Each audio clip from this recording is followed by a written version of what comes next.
Hello बच्चों, कैसे हो आप लोग। फिर से मैं एक बार हम लोगों के ब्यूटीफुल सा चैनल एजुकेशन इंजन पर आप लोग का स्वागत है। हम लोग डायमेंशनल एनालिसिस के 6th लेक्चर को देख रहे हैं। आज हम लोग डायमेंशंस के तीसरे यूज के बारे में बात करेंगे, पढ़ाई करेंगे। ठीक है, तो तीसरा यूज क्या है डायमेंशन का।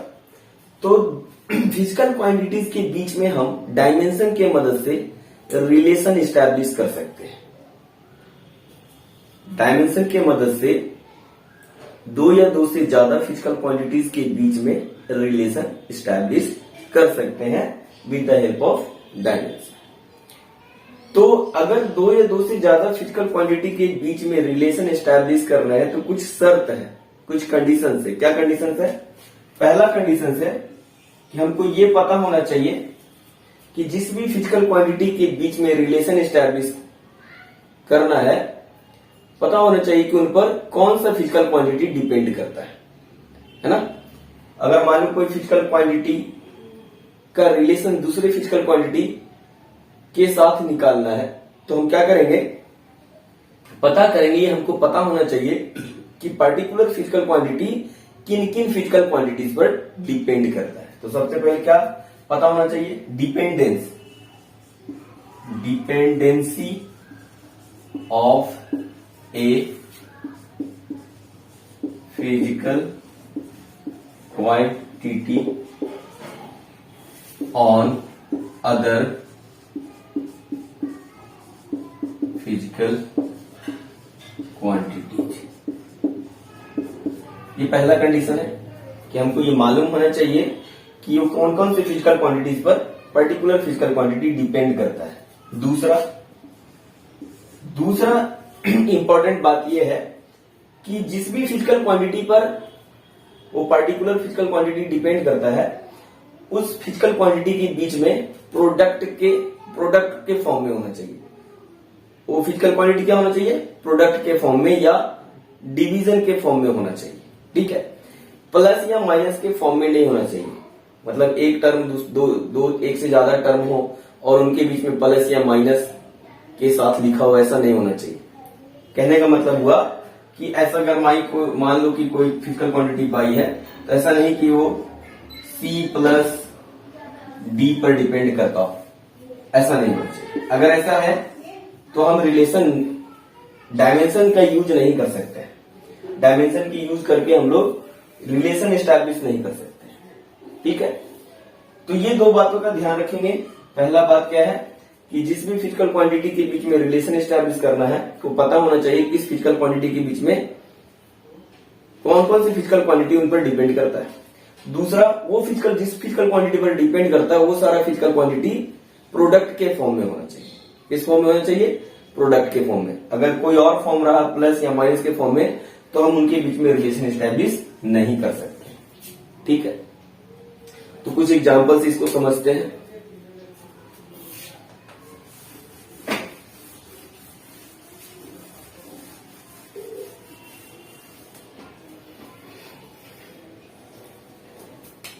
तो मान लेते हैं कि एक पेंडुलम है।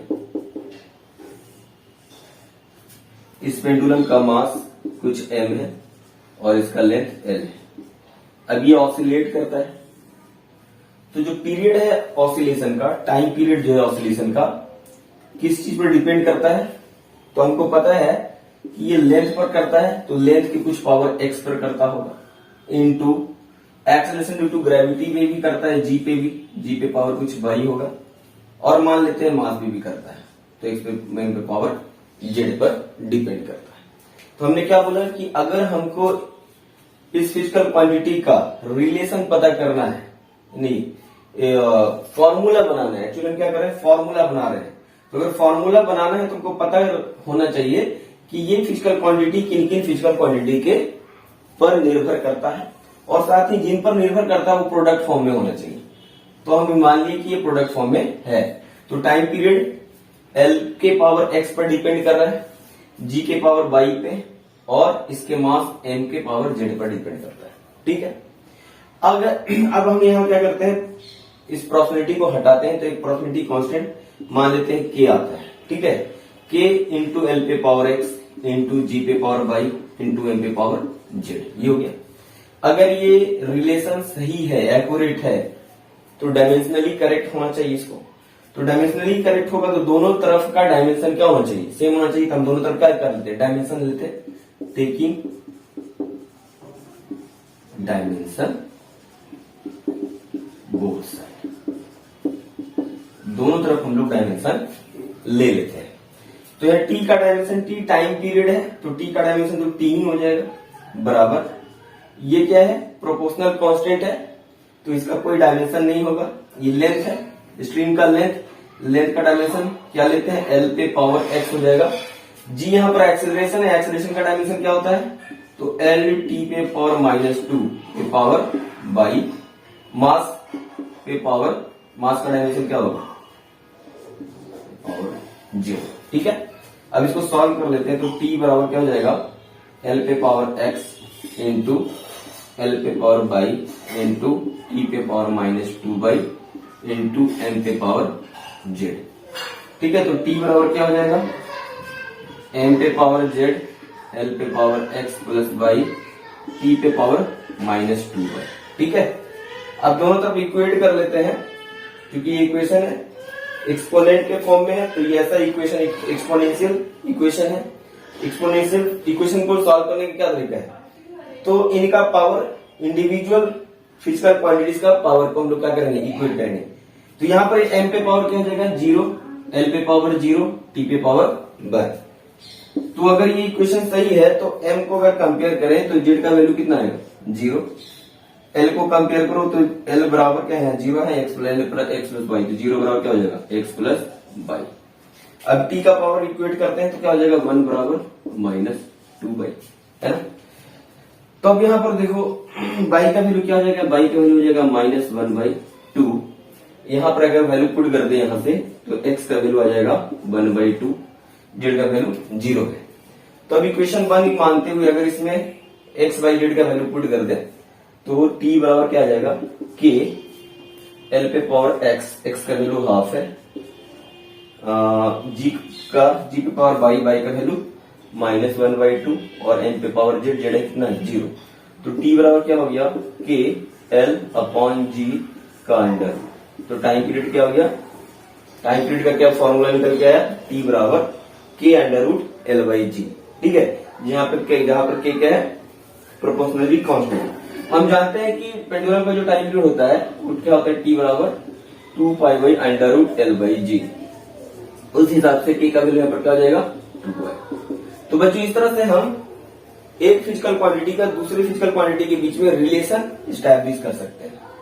दो या दो से ज्यादा फिजिकल क्वांटिटीज के बीच में रिलेशन स्टैब्लिश कर सकते हैं with the help of dimension, बशर्ते हमको ये पता होना चाहिए कि ये फिजिकल क्वांटिटी किन किन फिजिकल क्वांटिटी पर डिपेंड करता है। यानी यहाँ टाइम किस पर डिपेंड कर रहा है, लेंथ पर स्ट्रिंग का, acceleration due to gravity, ball के मास पर, है ना, तीनों पर डिपेंड कर रहा है, ठीक है। अब इसका कुछ पावर भी होगा, फॉर्मूला में कुछ पावर भी होता है, जैसे कि kinetic energy half mv², v का पावर क्या है 2 है यहाँ पे, है ना। उसी तरह से हमको नहीं पता क्या पावर है, किस पावर पे डिपेंड करता है, तो मान लेते हैं लेंथ के पावर x पे, एक्सेलरेशन ड्यू टू ग्रेविटी के पावर y पे और m का पावर z पर डिपेंड करता है। अब ये प्रोपोर्शनलिटी पता चल गई, क्योंकि हमको पहले से पता है कि t इन फिजिकल क्वांटिटी पर क्या करता है, डिपेंड करता है। और साथ ही साथ क्या होना चाहिए, तो एचजीएम में क्या संबंध होना चाहिए, तो प्रोडक्ट के फॉर्म में होना चाहिए तीनों, तभी हम रिलेशन निकाल सकते हैं, अदरवाइज नहीं निकाल सकते, ठीक है। तो प्रोडक्ट के फॉर्म में है, प्रोडक्ट के फॉर्म में, ठीक है। अब क्या करेंगे, दोनों तरफ डायमेंशन ले लेंगे, डायमेंशन ले लिया। अब क्या करेंगे, डायमेंशन लेने के बाद उसको सॉल्व करेंगे। अब इंडिविजुअल फिजिकल क्वांटिटीज के, फंडामेंटल फिजिकल क्वांटिटी के क्या करेंगे, पावर को इक्वेट करेंगे, है ना। ये क्या है, एक्सपोनेंशियल इक्वेशन है। एक्सपोनेंशियल इक्वेशन को इसी तरह से सॉल्व किया जाता है। तो यहाँ से एक्स बाई जेड का वैल्यू आएगा, एक्स बाई जेड का वैल्यू क्या करेंगे, हम इक्वेशन में पुट कर देंगे। जैसे इक्वेशन में पुट करेंगे मेरा ये रिलेशन आ जाएगा। तो इस तरह से हम किसी दिए गए फिजिकल क्वांटिटी जो दूसरे फिजिकल क्वांटिटी पर डिपेंड करता है कि बीच में संबंध बता सकते हैं, ठीक है। तो कुछ और प्रॉब्लम देखते हैं हम लोग।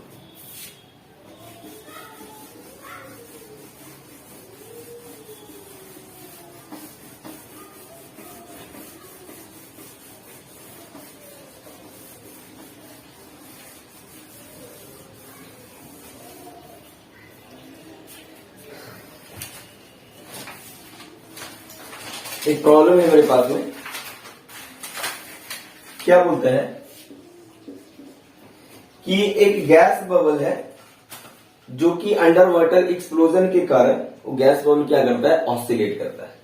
अंडर वाटर, ये वाटर है, वाटर के अंदर में एक गैस बबल है, जब इसमें एक्सप्लोजन होता है तो ये ऑसिलेट करता है। तो मान लेते हैं कि इस तरह से टू एंड फ्रो ऑसिलेट करे इस तरह से, ठीक है। जिसका ऑसिलेशन का टाइम पीरियड टी है, ऑसिलेशन का टाइम पीरियड टी है। ये टाइम पीरियड प्रोपोर्शनल है, मतलब डिपेंड करता है किन किन पैरामीटर्स पे। तो बोलता है P का पावर A, D का पावर B और E के पावर C, ठीक है। जहां पर P प्रेशर है, P क्या है, प्रेशर है, D डेंसिटी है और E क्या है, एनर्जी है। E total energy, total energy, total energy है। तो एबीसी का वैल्यू निकालने बोलता है, एबीसी का वैल्यू निकालने बोलता है, ठीक है। तो यहां से देखो प्रोपोर्शनलिटी को हटाएंगे तो क्या आ जाएगा, एक कांस्टेंट आएगा, मान लेते के पी पे पावर ए, डी पे पावर बी और ई पे पावर सी हो गया, ठीक है। एबीसी का वैल्यू निकालना है, एबीसी का। अगर ये अब क्या, ये इक्वेशन क्या है, डायमेंशनली करेक्ट है। प्रिंसिपल ऑफ होमोजेनिटी क्या बोलता है कि अगर ये इक्वेशन सही है तो दोनों तरफ के टर्म का डायमेंशन क्या होना चाहिए, बराबर होना चाहिए। तो इधर टाइम पीरियड का डायमेंशन तो टी हो गया, के कांस्टेंट है, इसका डायमेंशन नहीं होगा। पी प्रेशर है, प्रेशर का डायमेंशन क्या होता है, तो फोर्स अपॉन एरिया, यानी एम एल पे पावर -1 और टी पे power -2, F upon A, M L T पे power -2, L square L cancel, M L पे पावर -1 टी पे पावर -2, ठीक है। तो ये हो गया, इसका पावर ए हो जाएगा। डी डेंसिटी है, डेंसिटी क्या होता है, मास बाई वॉल्यूम। तो एम एल पे पावर क्यू -3, एम एल पे पावर -3 पे पावर बी। ई एनर्जी है, एनर्जी मतलब वर्क, वर्क का dimension M L square T पे पावर -2 पे पावर सी। अब इसको थोड़ा सॉल्व करते हैं, क्या हो जाएगा, एम पे पावर ए, एम ए यहां पर गुना है तो पावर क्या हो जाएगा, जुड़ जाएगा, एम पे पावर ए प्लस बी प्लस सी। अब एल पे पावर क्या हो जाएगा, -a -3b plus 2c। Time का क्या होगा, -2a, एल टी और यहाँ पर टी है तो -2c। तो गुना में हम लोग जानते हैं कि क्या होता है, एक्सपोनेंट का पावर क्या हो जाता है, जुड़ जाता है। सेम बेस रहेगा तो पावर क्या होगा, जुड़ जाएगा। तो यहाँ पावर जुड़ गया, एम पे पावर ए प्लस बी प्लस सी, एल पे power -a -3b plus 2c, T पे पावर -2a -2c। अब दोनों तरफ के डायमेंशन को इक्वेट करते हैं। तो यहां पर m पे पावर क्या होगा, 0, l पे पावर 0, t पे पावर 1। तो m को इक्वेट करें तो m पे पावर 0 बराबर क्या होगा, a प्लस बी प्लस सी, ये हो गया। अब l के पावर को इक्वेट करो तो क्या हो जाएगा, 0 बराबर -a -3b प्लस 2c, ठीक है। अगर इन दोनों को जोड़ दे तो क्या हो जाएगा, 0 बराबर ये कट जाएगा, ये हो जाएगा -2b प्लस 3c, ठीक है। अब यहां से देखो t के पावर की इक्वेट करें तो क्या आएगा, 1 बराबर -2a -2c, ठीक है, ये हो गया। अब इन दोनों को अगर जोड़ दे तो सी ए बी सी में रिलेशन आएगा, ठीक है। इन दोनों को जोड़ देते हैं, इन दोनों इक्वेशन को, तो हो जाएगा 1 बराबर 2a, ये नहीं है इसमें तो हो जाएगा -2a, b नहीं है इसमें तो हो जाएगा -2b, 3c प्लस -2c हो जाएगा प्लस c। अब इन दोनों इक्वेशन में देखो 2 से गुना करके इसमें जोड़ दे तो क्या हो जाएगा, 0 बराबर 2a plus 2b plus 2c। जोड़ देंगे तो कट जाएगा, ये कट जाएगा, ये हो जाएगा 3c, 1 बराबर 3c। तो c बराबर क्या हो जाएगा, 1/3। c का वैल्यू आ गया 1/3। अब इसमें c का वैल्यू पुट कर देंगे तो a का वैल्यू आ जाएगा, तो 1 बराबर -2a -2/3। तो -2a बराबर क्या हो जाएगा, 1 प्लस 2/3 यानी 4/3। ये 2 से कट जाएगा तो यहां से a का वैल्यू आ जाएगा -2/3। अच्छा, a का वैल्यू पता चल गया, b c का वैल्यू, तो b का वैल्यू पता निकाल लेते हैं हम लोग। b का वैल्यू यहीं से निकाल लेते हैं, तो 0 बराबर ए का वैल्यू -2/3, बी का वैल्यू नहीं मालूम, सी का वैल्यू 1/3। इन दोनों को जोड़ो, क्या हो जाएगा -1/3 प्लस बी, बी बराबर हो जाएगा 1/3। तो एबीसी का वैल्यू आ गया, ए का वैल्यू हो गया -2/3, बी का वैल्यू हो गया 1/3 और सी का वैल्यू क्या हो गया 1/3। तो इस तरह से इस अननोन पावर का वैल्यू हमने एबीसी पता कर लिया। ठीक है, नेक्स्ट क्वेश्चन देखते हैं हम लोग। ये क्वेश्चन लेते हैं हम लोग कि मान लेते हैं कि कोई सिंपल हार्मोनिक मोशन है जिसमें उस सिंपल हार्मोनिक बॉडी का जो एनर्जी है जो ऑसिलेट कर रहा है वो डिपेंड करता है बॉडी के मास पे। तो बॉडी का मास है तो मास की कुछ पावर एक्स पर मान लेते हैं डिपेंड करता है। ठीक है, उसी तरह से फ्रीक्वेंसी, ऑसिलेशन ऑफ फ्रीक्वेंसी पर डिपेंड करता है। तो हम मान लेते हैं कि फ्रीक्वेंसी की कुछ पावर वाई पर डिपेंड करता है। उसी तरह से एम्पलीट्यूड पर भी डिपेंड करता है, ऑसिलेशन के एम्पलीट्यूड पे हम मान लेते हैं ए पे पावर कुछ जेड पर निर्भर करता है। तो हमको पता है कि जो एनर्जी है वो मास पर डिपेंड करता है, फ्रीक्वेंसी पर और एम्पलीट्यूड पे। ठीक है, एम्पलीट्यूड क्या होता है, तो ऑसिलेशन में मीन पोजीशन से जो मैक्सिमम डिस्प्लेसमेंट है, मान लेते हैं कि कोई स्प्रिंग है और ये ऑसिलेट कर रहा है, तो यहां पर मान लेते हैं ये इसका मीन पोजीशन है, तो हम 1/0 मान लेते हैं। तो मान लेते हैं यहां से मैक्सिमम दूरी ये यहां तक जाता है जो ए के बराबर है, तो ये इसका क्या हो जाएगा एम्पलीट्यूड कहलाएगा। तो मीन पोजीशन से दोनों तरफ मैक्सिमम डिस्प्लेसमेंट जो होगा either side of the mean position, जितना मैक्सिमम डिस्प्लेसमेंट होगा उस मैक्सिमम डिस्प्लेसमेंट को हम लोग क्या बोलते हैं एम्पलीट्यूड। तो ये जो एनर्जी है इस बॉडी का जो कि ऑसिलेट कर रहा है एसएचएम में, इसका एनर्जी डिपेंड करता है इस बॉडी के मास पे। तो मास की कुछ पावर एक्स पर डिपेंड करता होगा।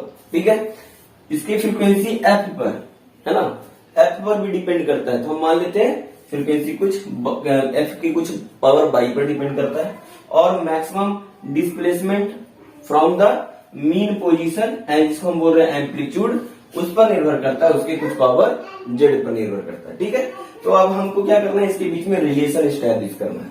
तो हम क्या करेंगे, प्रोबेबिलिटी हटाएंगे तो एक कांस्टेंट किया आएगा एम पे पावर एक्स, एफ पे पावर बाई, ए पे पावर जेड। ठीक है, अब दोनों तरफ डायमेंशन ले लेते हैं, क्योंकि ये इक्वेशन है, इक्वेशन सही है, डायमेंशनली करेक्ट है, तो दोनों तरफ का डायमेंशन क्या होना चाहिए, सेम होना चाहिए। अगर हम दोनों तरफ डायमेंशन लेते हैं तो क्या हो जाएगा, ई का डायमेंशन मतलब एनर्जी का डायमेंशन ml² टी पे पावर -2।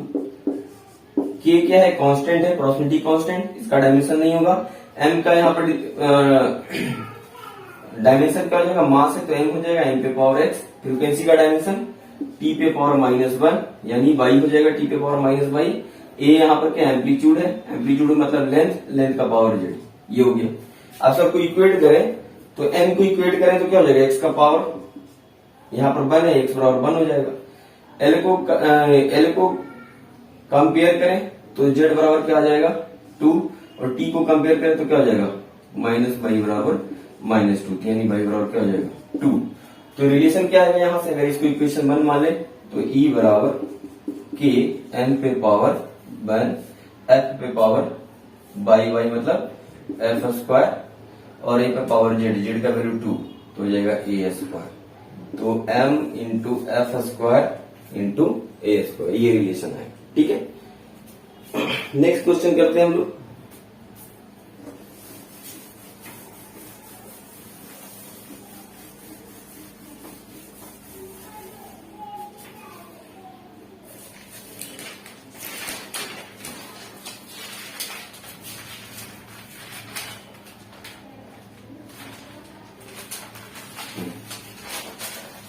एक क्वेश्चन है, बोलता है एनर्जी E,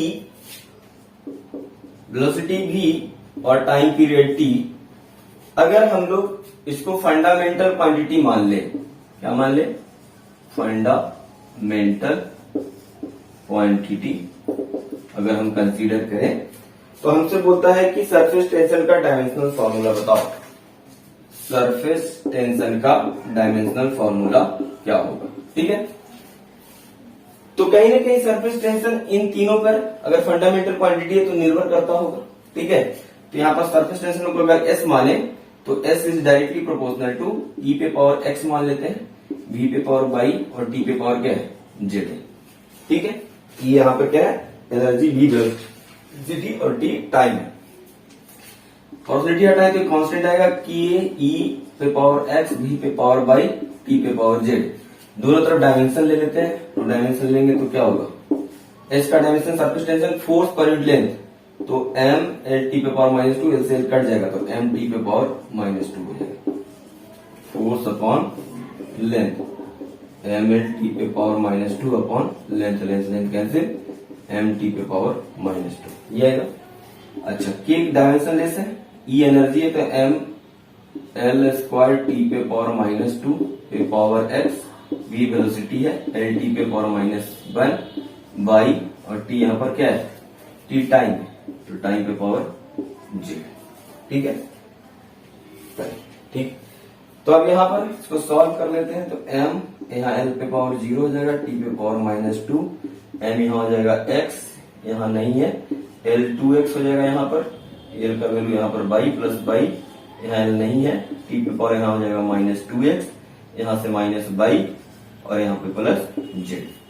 अब कंपेयर कर लेते हैं, तो मास को कंपेयर करेंगे तो x का वैल्यू 1 आएगा, लेंथ को कंपेयर करें तो 2x प्लस बाई बराबर 0, x का वैल्यू 1 पुट कर दे तो बाई बराबर यहाँ से -2। ठीक है, t को कंपेयर करते हैं तो -2 बराबर -2x minus by plus Z -2, x का वैल्यू 1 पुट कर देते तो -2 माइनस बाई का वैल्यू -2 तो +2 हो जाएगा, प्लस जेड -2 से -2 कैंसिल, तो जेड बराबर हो जाएगा -2। तो यहाँ पर रिलेशन क्या होगा, सरफेस टेंशन का फॉर्मूला क्या आएगा, यहाँ पर s बराबर हो जाएगा k e पे पावर x का वैल्यू 1 है, v का पावर बाई का वैल्यू यहाँ पर -2 और t जेड बराबर कितना आया यहाँ पर 2 -2 तो -2 हो जाएगा। ये हो गया रिलेशन।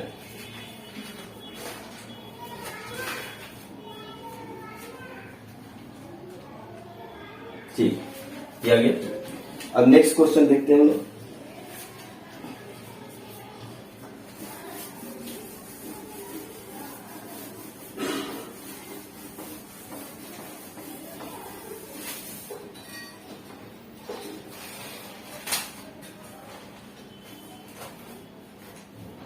बोलता है velocity of water waves v, water wave का वेलोसिटी v है, डिपेंड करता है, तो प्रोपोर्शनल होगा, डिपेंड मतलब या तो डायरेक्टली प्रोपोर्शनल होगा या इनवर्सली प्रोपोर्शनल होगा।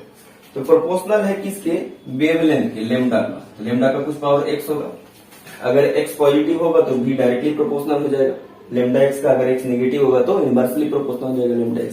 ठीक है, लेमडा x भी डिपेंड करता है वेवलेंथ पे और डेंसिटी ऑफ वाटर, तो into rho by and the acceleration due to gravity g पे पावर z मान लेते हैं। तो डायमेंशन के मदद से हमको इसके बीच में रिलेशन स्टैब्लिश करना है। तो यहाँ क्या करते हैं, प्रोपोर्शनलिटी हटा लेते हैं, तो कांस्टेंट आएगा k lambda x into rho by into g पे पावर z।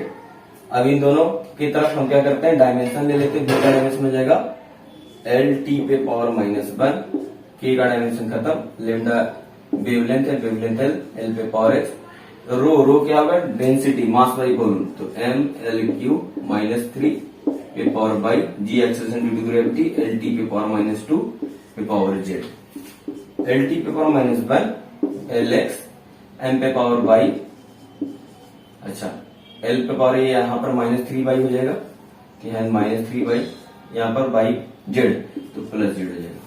तो गुना में बेस अगर सेम हो तो पावर जुड़ जाता है। ठीक है, अब m पे देख लेते, तो m अकेला है तो m का जो पावर होगा वही लिख देंगे, l है, और t का पावर यहाँ पे देख लेते हैं -2z, यही होगा। अब क्या करेंगे, कंपेयर कर लेंगे, यहाँ मास पे पावर कितना है 0 है, l पे पावर 1, t पे पावर -1, तो मास को कंपेयर करें तो बाई का वैल्यू 0 आता है। अगर लेंथ को कंपेयर करें तो x -3 बाई प्लस जेड बराबर 1, बाई बराबर 0 पुट कर दे तो x बराबर जेड बराबर 1, इक्वेशन यहाँ पर है। ये हो गया, टी को कंपेयर करें तो -1 बराबर -2z, माइनस कैंसिल, जेड बराबर हाफ, जेड का वैल्यू आप पुट कर देते हैं तो x प्लस हाफ बराबर 1, x का वैल्यू हो जाएगा 1/2।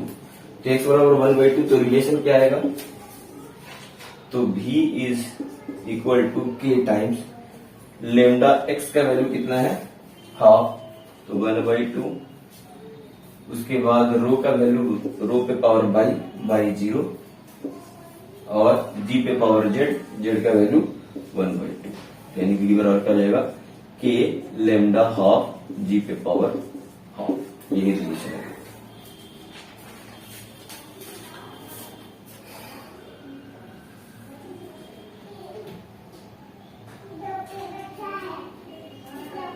ठीक है, नेक्स्ट क्वेश्चन करते हैं हम लोग।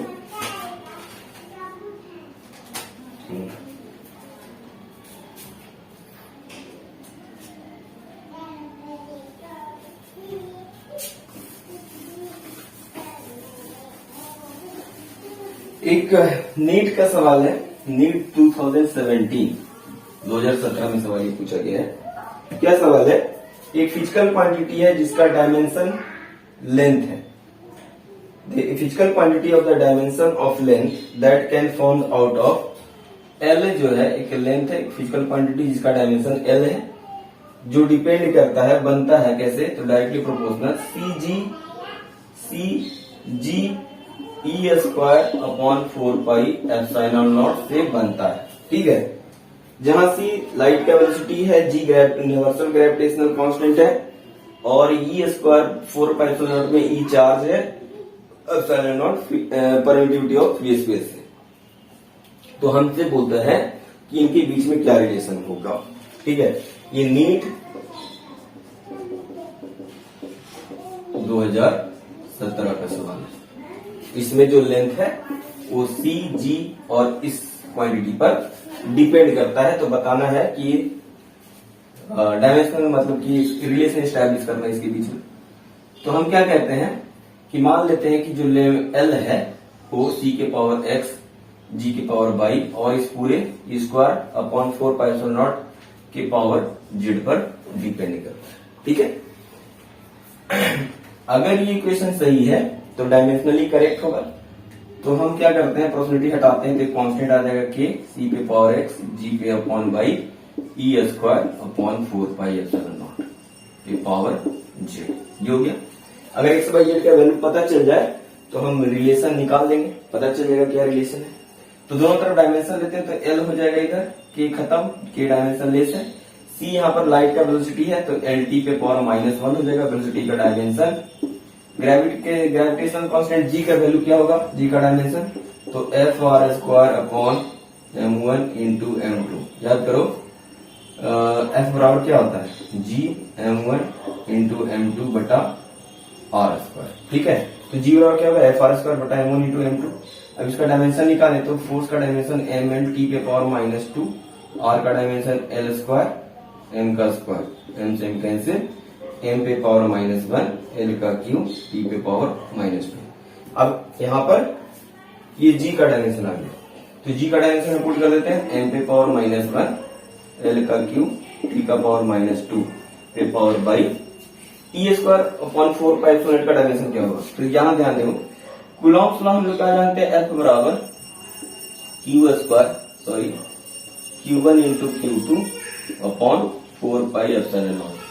तो यहाँ Q1 और Q2 क्या है, E के बराबर है, Q1 भी E और Q2 भी है, तो E स्क्वायर हो जाएगा यहाँ पर, E स्क्वायर अपॉन 4πε0, यहाँ R स्क्वायर होगा इंटू आर स्क्वायर। हमको डायमेंशन किसका निकालना है, इस चीज का, E स्क्वायर अपॉन 4πε0, तो E स्क्वायर अपॉन 4πε0 किसके बराबर होगा, तो F इंटू आर स्क्वायर के बराबर।